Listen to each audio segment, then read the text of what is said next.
Bank की स्थापना किस आयोग के सिफारिश पर की गई थी? बताइएगा साथी। हिल्टन यंग आयोग या हंटर आयोग या साइमन आयोग या राष्ट्रीय योजना समिति? बताइएगा इसका राइट आंसर क्या होगा। तो इसका राइट आंसर हो जाएगा ऑप्शन ए होगा। ठीक है साथी, चलिए साथी हम इसको डीप में एनालाइज करते हैं। अब साथी हम देखेंगे इसे royal commission on India currency and finance भी कहा जाता है। इसकी सिफारिश पर 1 अप्रैल 1935 को आरबीआई की स्थापना 5 करोड़ की अधिकृत पूंजी के साथ कोलकाता में हुई थी। बाद में 1937 में मुख्यालय मुंबई ट्रांसफर हुआ था। ठीक है साथी, तो ये बात याद रखना। चलिए साथी आगे चलते हैं। अब हम साथी देखेंगे नोबेल पुरस्कार पाने वाले पहले भारतीय अर्थशास्त्री कौन थे?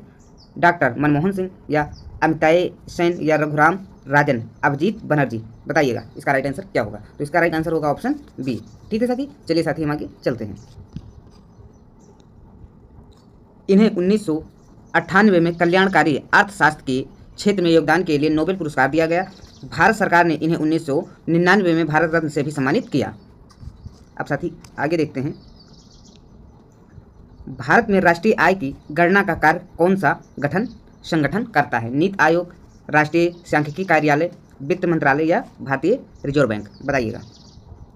तो इसका राइट आंसर हो जाएगा ऑप्शन बी। क्या होगा? ऑप्शन बी होगा। क्या होगा? ऑप्शन बी होगा। अब डीप में देखते हैं। पहले यह कार्य केंद्रीय सांख्यिकी संगठन करता था, लेकिन सरकार ने CSO NSSO को मिलाकर अब NSO का गठन कर दिया है, जो सांख्यिकी और कार्यक्रम कार्यान्वयन मंत्रालय के अधीन काम करता है।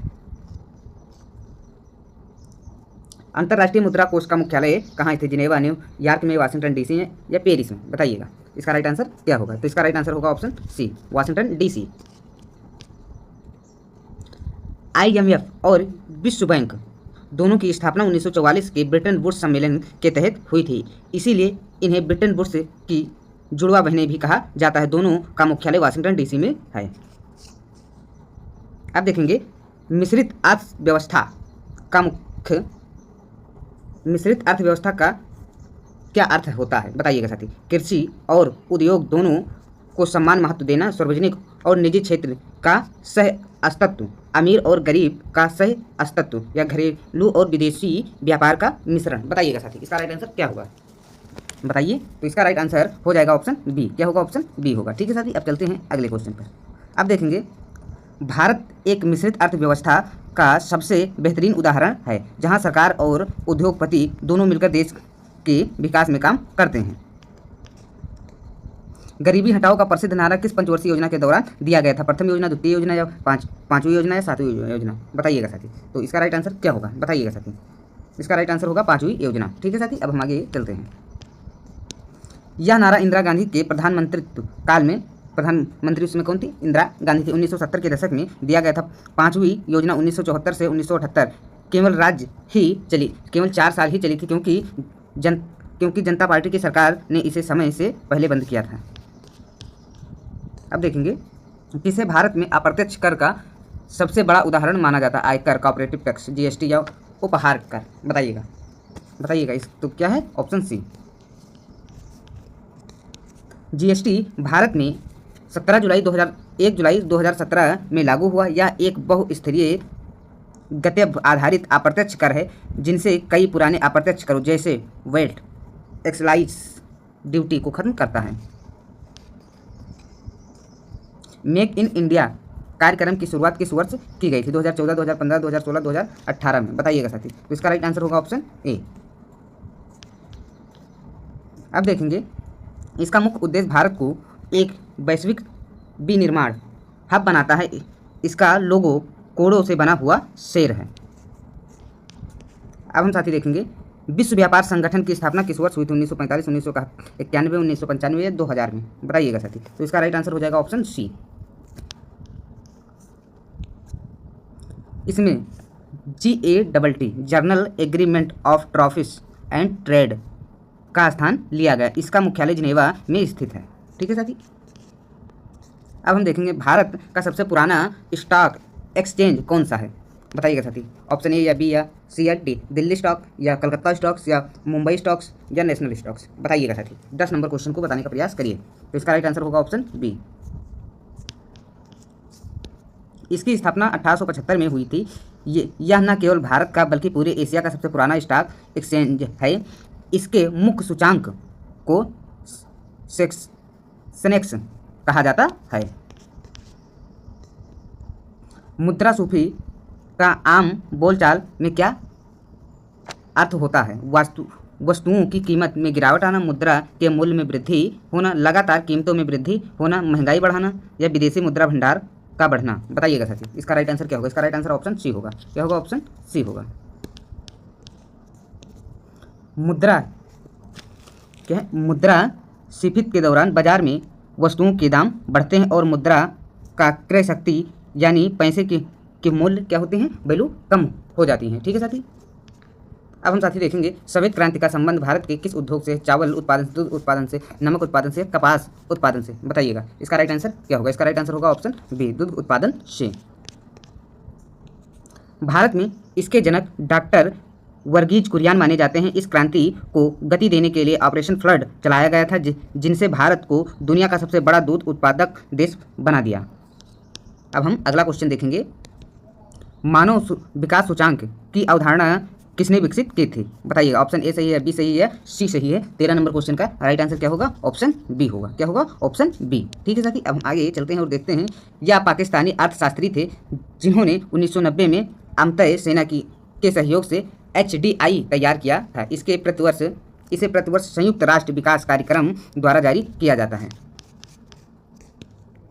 भारत में 1 रुपये के नोट और सिक्कों को छोड़कर अन्य सभी करेंसी नोट कौन जारी करता है? वित्त मंत्रालय, भारत सरकार या भारतीय रिजर्व बैंक या स्टेट बैंक ऑफ इंडिया। बताइएगा साथी। तो इसका राइट आंसर होगा ऑप्शन सी। क्या होगा? ऑप्शन सी होगा। अब हम देखेंगे 1 रुपये के नोट और सभी सिक्के भारत सरकार का वित्त मंत्रालय जारी करता है। 1 रुपये के नोट पर वित्त सचिव के हस्ताक्षर होते हैं। उससे बड़े सभी नोटों पर RBI गवर्नर के हस्ताक्षर होते हैं। ठीक है साथी। हरित क्रांति शब्द का प्रयोग सबसे पहले किसने किया? MS स्वामीनाथन ने या नॉर्मन बोरलॉग ने या विलियम डॉग या वर्गीज कुरियन। बताइएगा इसका राइट आंसर क्या होगा? ऑप्शन सी होगा। क्या होगा? Option C. शब्द का प्रयोग विलियम गॉड ने किया था, लेकिन वैश्विक स्तर पर हरित क्रांति के जनक नॉर्मन बोरलॉग और भारत में इसके जनक कौन थे? MS स्वामीनाथन हैं। इस क्रांति का सबसे ज़्यादा असर गेहूं और चावल की खेती पर पड़ा था। बैंकों का बैंक किसे कहा जाता है? SBI को, PNB को, RBI को या नाबार्ड को। बताइएगा साथी इसका राइट आंसर क्या होगा? ऑप्शन सी होगा। यह भारत का केंद्रीय बैंक है। यह आम जनता के खाते नहीं खोलता, बल्कि देश के अन्य व्यावसायिक बैंकों को लोन देता है और उनके नियमों को नियंत्रित करता है। अब देखेंगे बुल और बियर शब्दावली का संबंध किससे? विदेशी व्यापार, शेयर बाजार से या बैंकिंग प्रणाली से या वास्तविक विनिमय से। बताइएगा साथी। तो इसका राइट आंसर होगा शेयर बाजार से। क्या होगा? शेयर बाजार से। चलिए साथी हम आगे चलते हैं। अब देखेंगे बुल और ट्रेडर को कहते हैं जो बाजार में तेजी दाम बढ़ाने की उम्मीद करता है, और बियर को कहते हैं जो बाजार की मंदी गिराने में काम करता है। ठीक है, उम्मीद करता है। अब हम साथी देखेंगे भारत में पहली पंचवर्षीय योजना किस वर्ष शुरू हुई? 1947 या 1950 में, 1951 में, 1956 में? अगर आपको पता है तो जरूर बताइए। तो कब हुई थी? 1951 में हुई थी। यह योजना 1951 से 1956 तक चली थी। यह हैरल्ड डोमर मॉडल पर आधारित थी और देश की तत्कालीन स्थिति को देखते हुए इसमें कृषि को सर्वोच्च प्राथमिकता दी गई थी। अब हम साथी देखें कृषि और ग्रामीण विकास के लिए भारत का सर्वोच्च वित्तीय संस्थान कौन सा है? RBI, SBI या नाबार्ड या SIBD। बताइएगा साथी। तो इसका राइट आंसर होगा नाबार्ड। इसका पूरा नाम national bank of agriculture and rural development है। इसकी स्थापना 12 जुलाई 1982 को शिवरमन समिति की सिफारिश में पर की गई थी। अब हम साथी देखेंगे बंद अर्थव्यवस्था से आप क्या समझते हैं? जहां केवल निर्यात होता हो, जहां केवल आयात होता हो, जहां निर्यात और आयात दोनों बंद हो, जहां केवल सरकारी नियंत्रण हो।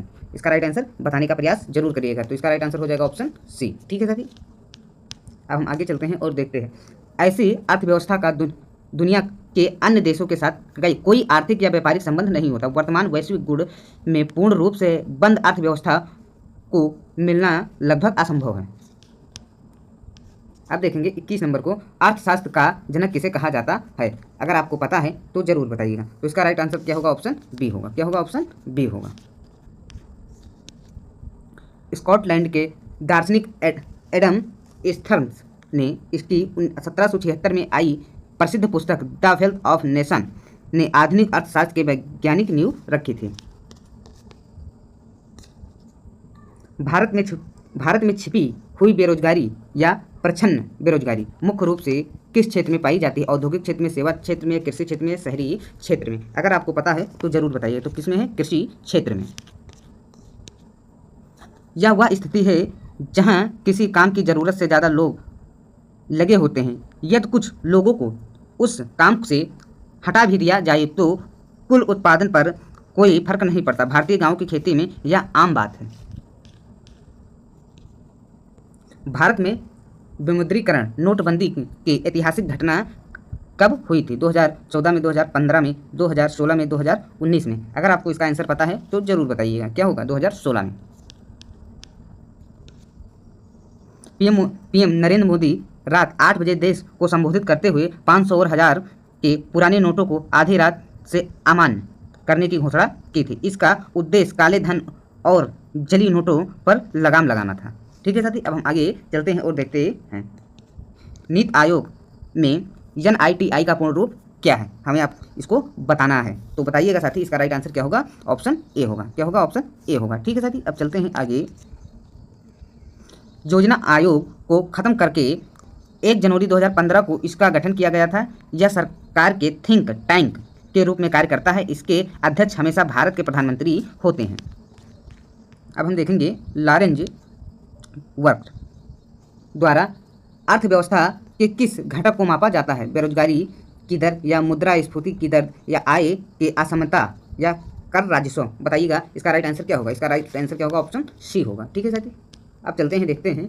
यह वक्र किसी भी देश के लोगों के बीच आय धन के क्या होता है वितरण की असमानता को ग्राफ के माध्यम से दिखाता है। इसी से गिनी गुणांक भी निकाला जाता है।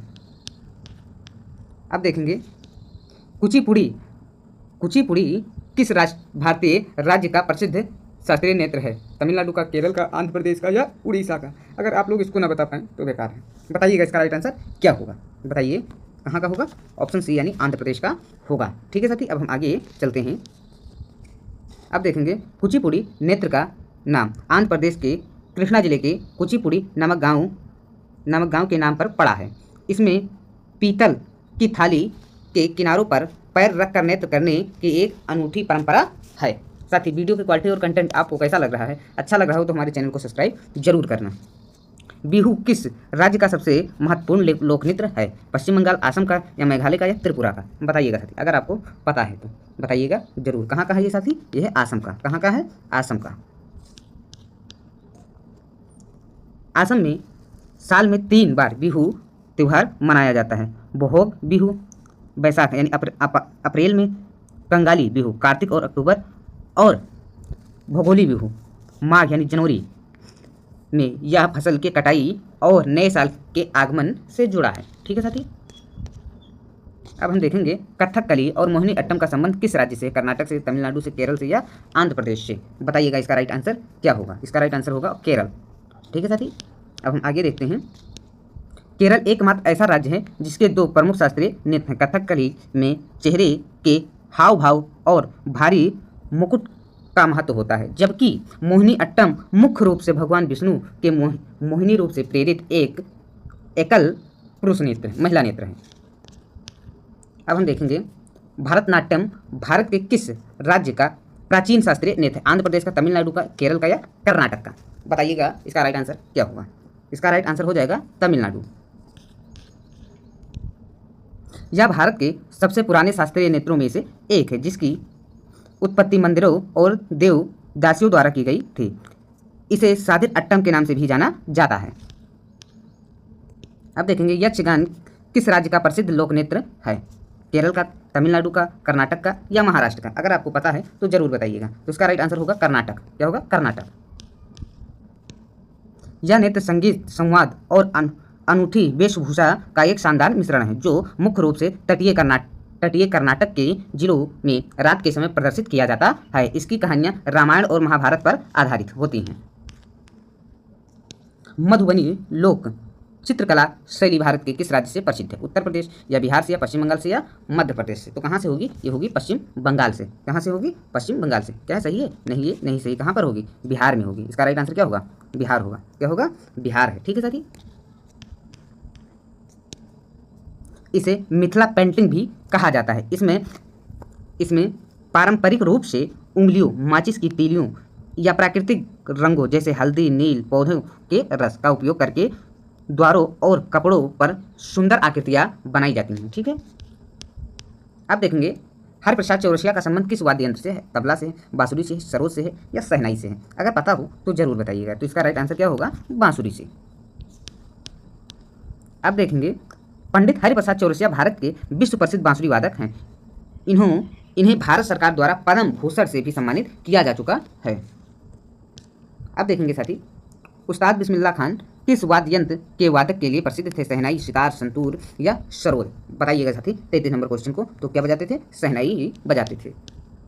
अब देखेंगे इन्होंने शहनाई को शादियों के मंडप से निकलकर शास्त्रीय संगीत के मंच तक पहुंचाया। इन्हें वर्ष 2001 में भारत के सर्वोच्च नागरिक सम्मान भारत रत्न से नवाजा गया।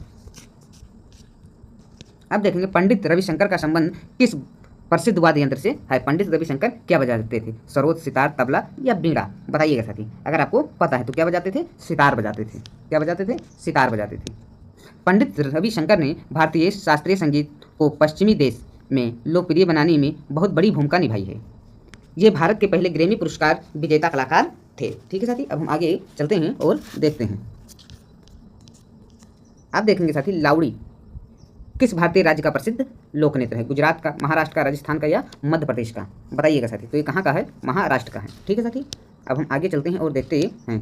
यह 9 गज लंबा साड़ी नौवारी पहनकर महिलाओं द्वारा ढोलक की थाप पर किया जाने वाला एक अत्यंत ऊर्जावान और प्रसिद्ध लोक नृत्य है। ठीक है साथी। अब देखेंगे हम कालबेलिया लोक नृत्य का संबंध किस राज्य से है जिसे यूनेस्को की अमूर्त सांस्कृतिक विरासत सूची में शामिल किया गया? गुजरात, मध्य प्रदेश, राजस्थान या पंजाब? बताइएगा साथी। इसका राइट आंसर क्या होगा? तो इसका राइट आंसर होगा ऑप्शन सी, राजस्थान। यह राजस्थान की कालबेलिया सपेरा जनजाति द्वारा किया जाने वाला नृत्य है। इनमें नृत्यांगनाएं काले रंग के घंघरे पहनकर सांप की तरह लचीली और तेज गति से थिरकती हैं। ठीक है साथी। अब देखेंगे ओणम किस राज्य का एक प्रसिद्ध सांस्कृतिक और फसल कटाई का त्यौहार है? तमिलनाडु का, कर्नाटक का, केरल का या तेलंगाना का? अगर आपको पता है तो जरूर बताइएगा। क्या होगा इसका राइट आंसर? केरल होगा। यह त्यौहार राजा महाबली के स्वागत में मनाया जाता है। इस त्यौहार के दौरान केरल के प्रसिद्ध सांप नौका दौड़ का आयोजन किया जाता है।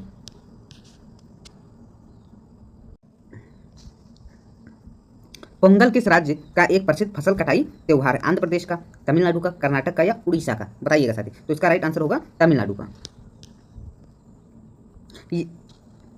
यह 4 दिनों तक चलने वाला त्यौहार है जो सूर्य देव को समर्पित होता है। इसी त्यौहार के हिस्से के रूप में तमिलनाडु के प्रसिद्ध पारंपरिक खेल जल्लीकट्टू बैलों को वश में करने का खेल का आयोजन होता है।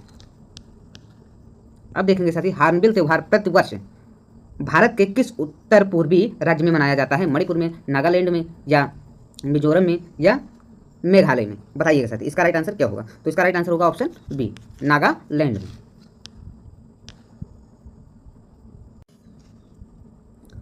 इसे त्योहारों का त्यौहार भी कहा जाता है। यह नागालैंड की विभिन्न जनजातियों की संस्कृति और कला को प्रदर्शित करने के लिए हर साल दिसंबर के पहले सप्ताह में मनाया जाता है। ठीक है साथी। अब हम आगे चलते हैं और देखते हैं। अब देखेंगे पुरी की प्रसिद्ध रथ यात्रा किस भगवान के सम्मान में निकाली जाती है? भगवान शिव के या कृष्ण भगवान के या भगवान राम या भगवान विष्णु? बताइएगा साथी। इसका राइट आंसर क्या होगा? ये भगवान कृष्ण। ठीक है साथी, अब हम आगे चलते हैं और देखते हैं, देखेंगे यह उड़ीसा के पुरी शहर में प्रतिवर्ष आयोजित की जाती है। इसमें भगवान जगन्नाथ, उनके भाई बलभद्र और बहन सुभद्रा के विशाल रथों को भक्तों द्वारा खींचा जाता है। ठीक है साथी, अब हम आगे चलते हैं और देखते हैं। अब देखेंगे दिलवाड़ा का जैन मंदिर भारत के किस राज्य में स्थित है? मध्य प्रदेश, गुजरात, राजस्थान और महाराष्ट्र। बताइएगा इसका राइट आंसर क्या होगा? इसका राइट आंसर होगा राजस्थान में। अब देखेंगे यह राजस्थान के माउंट आबू में स्थित 5 मंदिरों का एक समूह है जो सफ़ेद संगमरमर पर अपनी बेहद बारीकी और अद्भुत नक्काशी के लिए पूरी दुनिया में प्रसिद्ध है। इसका निर्माण चालुक्य शासकों के मंत्रियों द्वारा कराया गया था। अब देखेंगे खजुराहो के मंदिर का निर्माण किस राजवंश के शासकों ने करवाया था? चोल वंश, चंदेल वंश, गुप्त राजवंश या मौर्य राजवंश। बताइएगा इसका राइट आंसर क्या होगा? इसका राइट आंसर होगा ऑप्शन बी। क्या होगा? चंदेल राजवंश। ये मंदिर मध्य प्रदेश के छतरपुर जिले में स्थित है। इन्हें 10वीं और 11वीं शताब्दी के बीच चंदेल राजाओं द्वारा बनाया गया था। यह यूनेस्को की विश्व धरोहर सूची में शामिल है और अपनी नगर शैली की वास्तुकला के लिए जानी जाते हैं। अब देखेंगे अजमत अली खान का संबंध किस वाद्य यंत्र से है? सरोद से, शहनाई से, तबला से या बांसुरी से? अगर आपको पता है तो जरूर बताइए किससे है? सरोद से। ठीक है, अब हम आगे चलते हैं और देखते हैं। सरोद अजमत अली खान भारत के शीर्ष सरोद वादकों में से एक हैं। इनके बेटों अमान अली और आयान अली भी प्रसिद्ध सरोद वादक हैं। अब देखेंगे गरबा और डंडिया किस राज्य का सबसे प्रसिद्ध लोकप्रिय नृत्य है? राजस्थान, गुजरात, महाराष्ट्र और गोवा है। इसमें राइट आंसर क्या है? इसको बताइएगा। तो क्या है ये? गुजरात। इसका राइट आंसर क्या होगा? गुजरात होगा। गरबा मुख्य रूप से नवरात्रि के 9 दिनों के दौरान मां दुर्गा की आराधना के लिए किया जाता है। हाल ही में गरबा को यूनेस्को की अमूर्त सांस्कृतिक विरासत सूची में भी जगह मिली है। अब देखेंगे गीदा और भांगड़ा किस राज्य के पारंपरिक लोक नृत्य हैं? हरियाणा, पंजाब, हिमाचल प्रदेश या राजस्थान के? बताइएगा इसका राइट आंसर क्या होगा? इसका राइट आंसर होगा पंजाब। क्या होगा? पंजाब होगा। अब देखेंगे भांगड़ा मुख्य रूप से पुरुषों द्वारा और गीदा पंजाब का महिलाओं द्वारा किया जाने वाला एक बेहद लोकप्रिय लोक नृत्य है जो बैसाखी और शादियों के अवसर पर किया जाता है।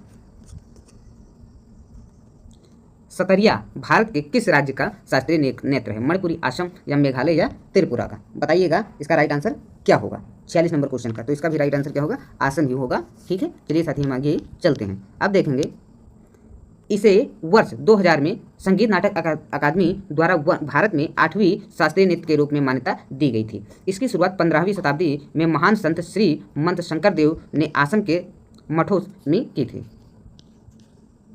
अब देखेंगे सूरजकुंड अंतर्राष्ट्रीय शिल्प मेला भारतवर्ष किस राज्य में आयोजित किया जाता है? उत्तर प्रदेश, हरियाणा, राजस्थान या पंजाब में? बताइएगा साथी इसका राइट आंसर क्या होगा? इसका राइट आंसर होगा ऑप्शन बी, हरियाणा में।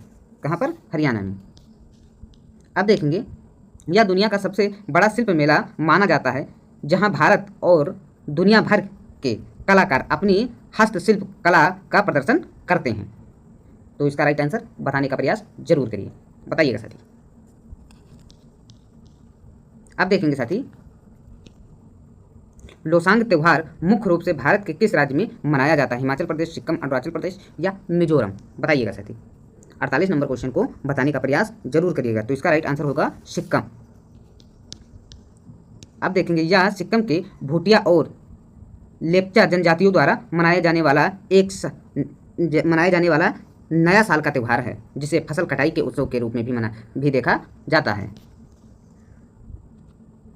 अंजलि इला मेनन का संबंध किस क्षेत्र से है? शास्त्रीय नृत्य से, दृश्य कला या चित्रकला, शास्त्रीय संगीत से या पत्रकारिता से? बताइएगा साथी। अगर आपको पता है तो जरूर बताइएगा। तो इसका राइट आंसर होगा ऑप्शन बी। क्या होगा? ऑप्शन बी होगा।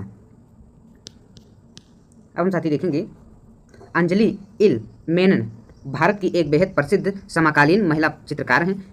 इन्हें भारत सरकार द्वारा पद्म श्री से सम्मानित किया जा चुका है। अब हम साथी देखेंगे